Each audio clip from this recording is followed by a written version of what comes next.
conducted excavations throughout the island from 1927 until 1931. They revealed ancient settlements, sanctuaries and cemeteries, and contributed enormously to our understanding of the archaeology of Cyprus. At the village of Aiairini, excavations revealed a sanctuary with hundreds of clay figurines placed around a stone altar. As you can see, the figurines range from life-size to small, and portray warriors and other male figures, chariots drawn by horses, centaurs and bulls. Interestingly, only 2 figurines depict females. Notice the variety of clothing styles on these figures, especially the different headgear. Perhaps worshippers from various regions visited this sanctuary and offered their personalized dedications to the gods. A round stone was found near the altar and could have been the representation of the deity that was worshipped. Welcome to my YouTube channel. This is Don Loco Show. In case you are new, we are today at one of the most oldest archaeological museum in the world. It's having a lot of artifacts, a lot of Aphrodites that you are going to see.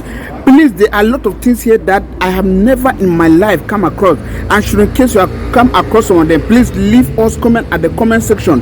Please will give us permission to share this video. This is the Loco Show. Without no wasting most of the time, please let us go in together and watch it for ourselves. Like this video. We believe this video will give more than 1,000 likes. Please like this video, drop us comment at the comment section if you have come across some of this artifact into this museum. It is the best, so amazing. Some of them that are from Egypt, from other part of the world. Without no wasting most of the time, let us go in together. Please watch it to the end because you have something new that you will learn from this particular video. Without no wasting more of the time, let us go together. With it were excavated at the important Chalcolithic settlement of in the Paphos district. At around 3000 BC, a pit was dug in the courtyard of a special part of the settlement, and this building model was buried in it. The model was packed with around 50 other objects, such as anthropomorphic vessels, a model stool, clay and stone human figurines, tools, a triton shell, and a bone needle. During or before the ritual burial of these objects, many figurines were intentionally broken. An architectural relief on the model was snapped off, and its unusual painted decoration was concealed under a thick white coating. Some of the figurines depict seated women in the process of birth. On the most complete female figurine to date, the head and arms of the baby being born are depicted. It has been suggested that such figurines could have been associated with taboos, rituals and customs related to childbirth and fertility. The florimid of the Chalcolithic period is found throughout the island by 3000 BC. Villages were comprised of circular buildings, and their occupants were engaged in horticultural. The figurine dates to around 3000 BC and was found in Bomos in the Paphos district. It's made of a stone called picrolite, found mainly in riverbeds in the southwestern part of Cyprus. This type of figurine is of purely Cypriot character and has become the hallmark of the Chalcolithic period. The posture of bent knees, outstretched arms and backward tilted head is interpreted as a birthing. The smaller figurines of this type could have been worn as pendants, as personal talismans, which ensured fertility and a safe childbirth.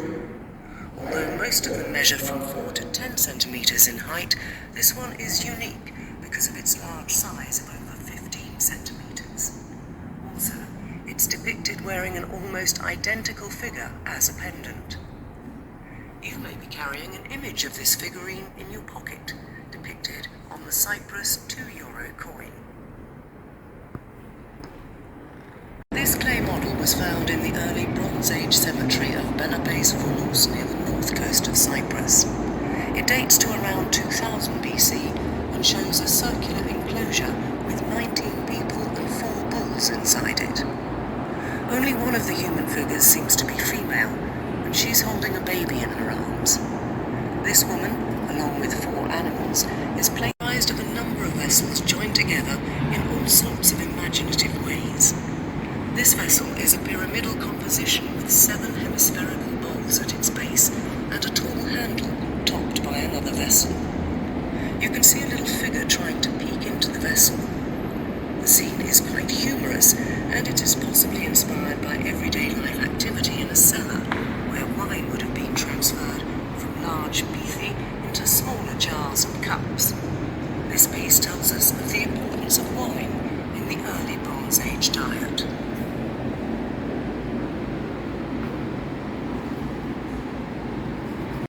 This clay vessel dates to around 2000 BC and comes from the ancient cemetery of Belapes near the north coast of Cyprus.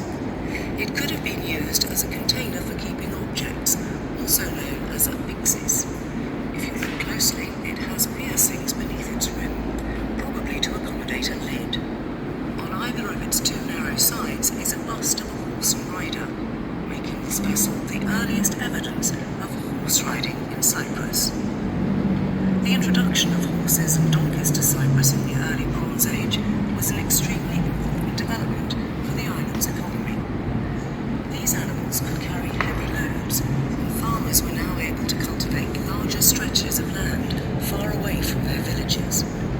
People could easily exchange whatever surplus they produced with other goods in neighbouring communities. Crater, and it's part of the rich repertoire of Mycenaean pottery found on Cyprus. It dates to around 1400 BC and was found accompanying the burial of an old man at the important late Bronze Age city of Enkomi. Its painted decoration consists of 2 octopuses with spreading tentacles. There's also a chariot scene with 2 figures in the chariot box. In front of the horses stands a robed figure holding scales. This scene has been interpreted as the departure of warriors for battle. White painted ware is handmade and comes from the cemetery of Ayabaraskevi in Nicosia. It dates to the Middle Bronze Age, around 1800 BC. By this time, the Cypriot potter had abandoned the red polish technique which you saw in the previous room and embarked on a search for new shapes and fashions of pottery decoration. You will realise this from the great variation in the shapes and decoration of the pottery in this exhibition case. This flask belongs to a style known as string hole, after the pierced projections arranged on the sides of its body and neck. Slip 1 ware and dates to the beginning of the late Bronze Age. White slip was one of the most widely exported Cypriot wares in the late Bronze Age. The slip is firm and has a shiny texture, while the paint, depending on the firing of each vessel, is orange, red or black. The motifs on this kind of pottery are delicate and minute, resembling embroidery.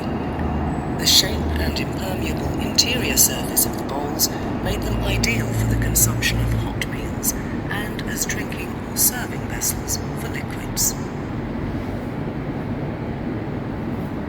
It's called a kylix, and it was found as a grave offering in a tomb at the Skalis Cemetery in Palepafos, modern-day Kukia. It dates to the Cypro-geometric 1 period, that is to around 1000 BC. Kylixes were drinking vessels like cups. This particular one, though, belongs to a special group called trick vases. Its hollow rim is connected from the inside with a hollow frog figurine. The liquid would fill the vessel, enter the frog's mouth, travel through the rim, and exit from the open muzzle of the bull's head. This may have been from Attica, Greece, and it dates to the 8th century BC, the geometric period. It was found in a tomb at Amathus in the Nemesis district. Craters were used for mixing wine with water, and they were an essential part of symposia, drinking parties hosted by male aristocrats. These events were a chance for the upper classes to show off their wealth and high status. Dates to the Archaean period, around 550 BC, and was painted by Lydos, a well-known vase painter from Attica in Greece. It's one of the most exquisite surviving examples of pottery imported from Attica. The amphora was found in a royal tomb of the ancient kingdom of Assos, modern-day Politico, in the Nicosia district. Both sides are decorated with a typified courtship scene between a bearded man and a male youth. The bearded man is reaching out with his left hand and is touching the chin of the youth, and with his right he is trying to touch the youth's genitals. Two other men are leaving the scene in dancing movements. The topic of this scene is clearly homoerotic, and it's probably set in a gymnasium. Although this is a popular theme in Attic iconography, it's present. Rooms 5 and 6 are dedicated to Cypriot sculpture dating from the Cypro-Archaic to the late Roman period. The type of sculpture that developed in ancient Cyprus was partly the result of the available local materials, such as clay and limestone. This bearded votary clearly shows how such statues were made, with their various body parts modelled separately. Other statues in the room represent deities, heroes, young men and women wearing the famous archaic smile, or sophisticated ionic faces. Of special interest are two female statues from a sanctuary at Assos. They are both holding a small votive bull, and they each wear multiple necklaces.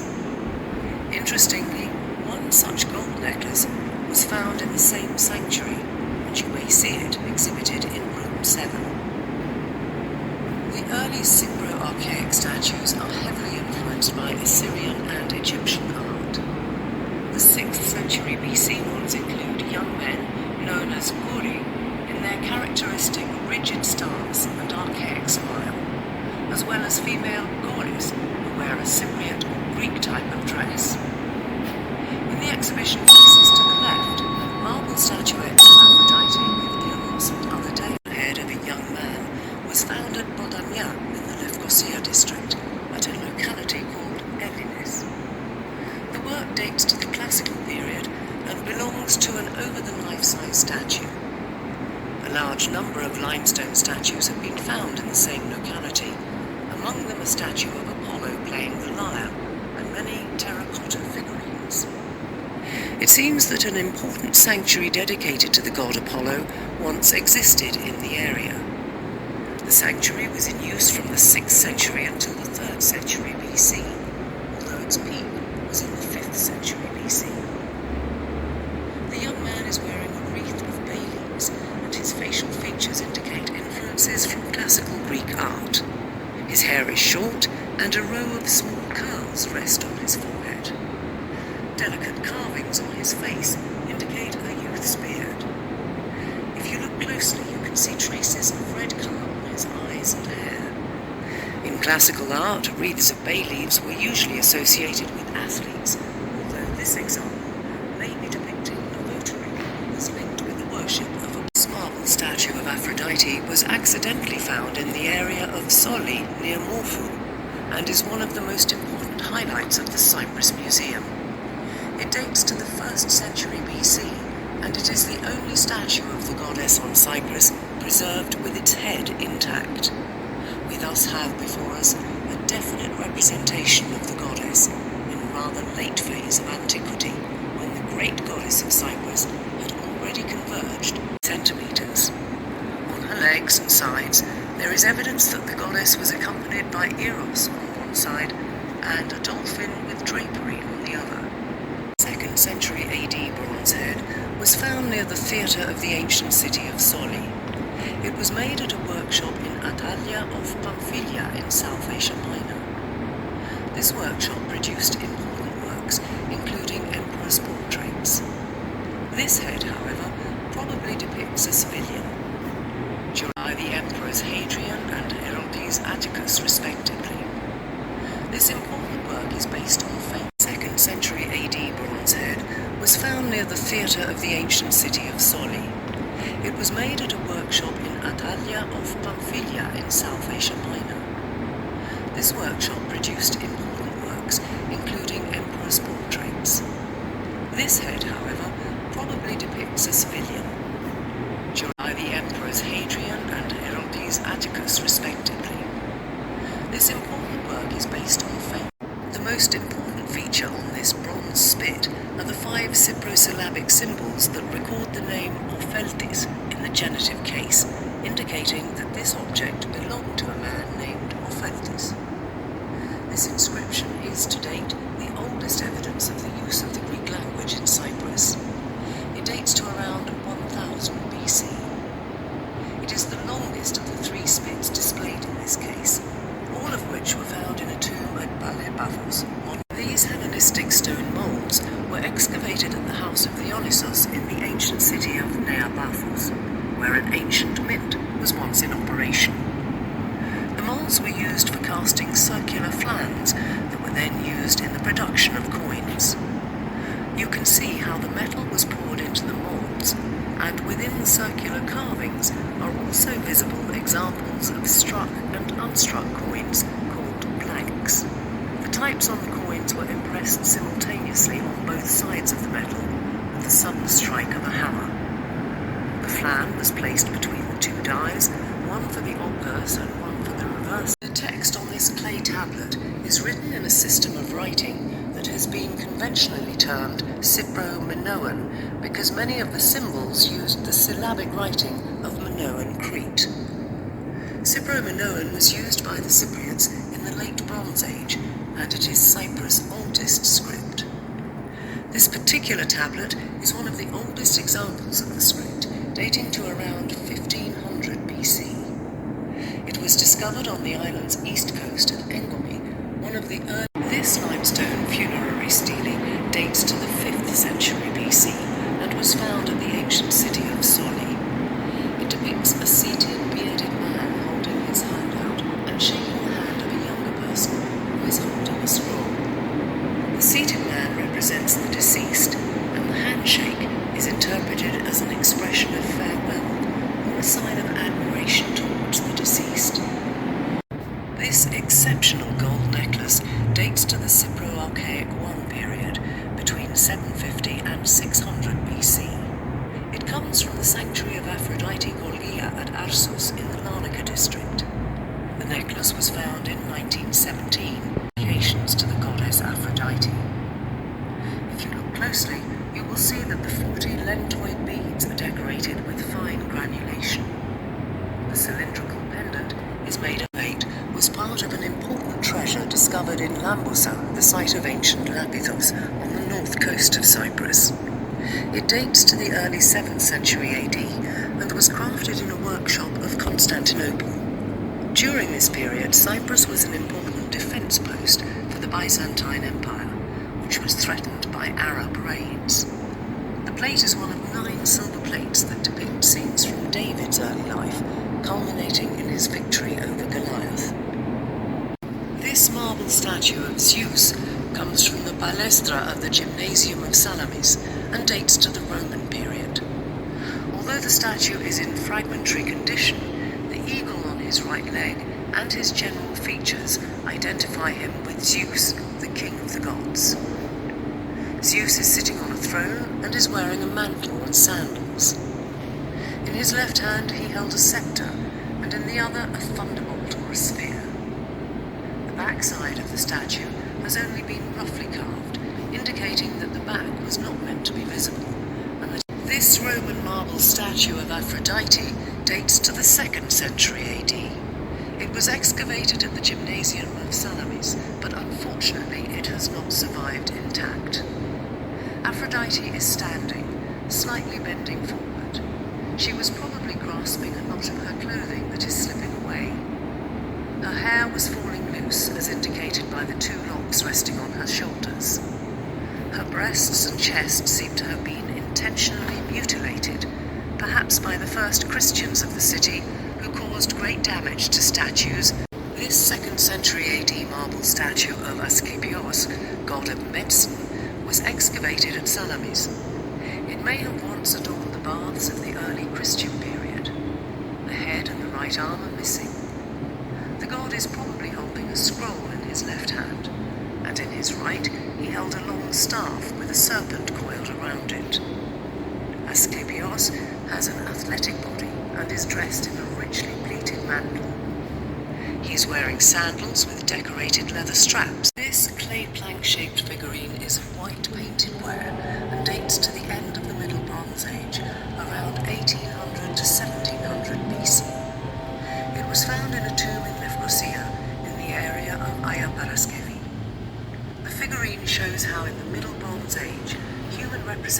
decorations became more naturalistic, with the legs and arms depicted separately and the face shown in more detail. This figurine has been identified variously as a woman with a very long chin.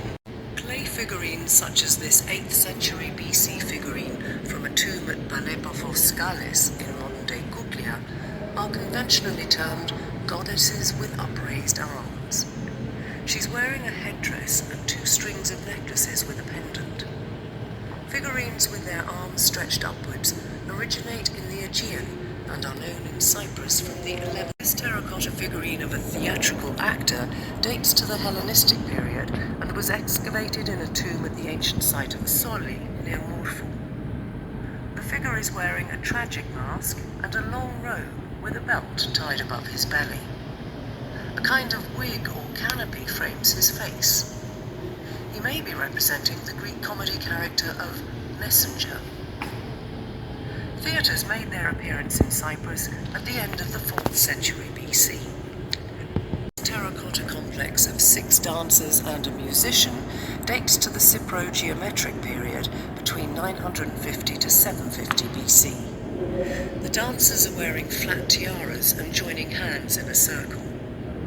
One figure, a singer or a musician, is standing at the centre of the circle.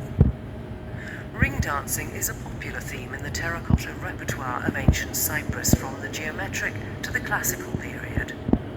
Such figurines are associated with sanctuary sites, indicating that music and dance played an important role in ritual events. Terracotta model of a biga, a chariot drawn by 2 horses. It dates to the Cypro-Archaic period and was found at Ovoros, a village in the Amochossos district. The horses are shown in full gear with blinkers, front bands and bridles with cheek straps.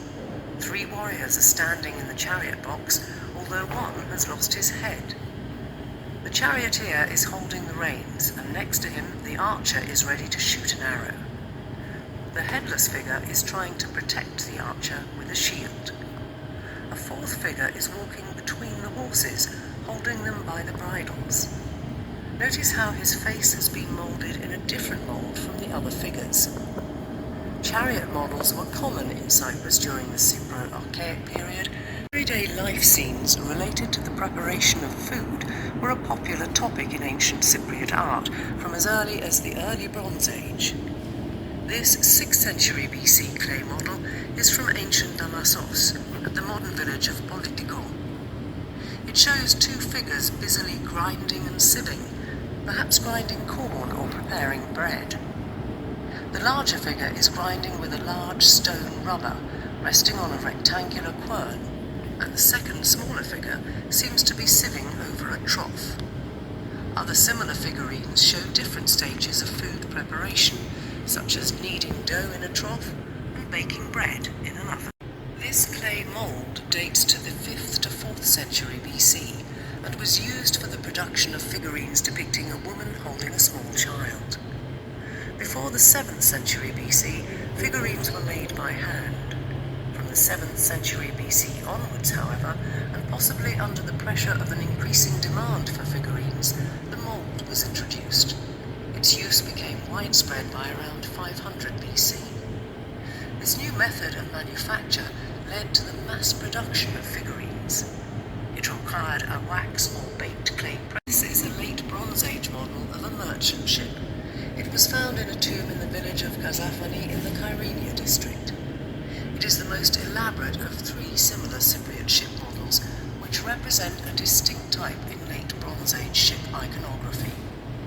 The Bronze Age, and especially the 2nd millennium, was a time of flourishing maritime trade in the eastern Mediterranean. The terracotta model of a cargo ship dates to the 6th century BC and comes from the village of Kalochorio Kliru in the Nicosia district.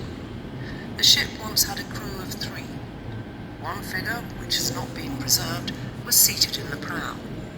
The second is sitting in the stern and steering the oar, and the third is in the crow's nest in the middle of the ship.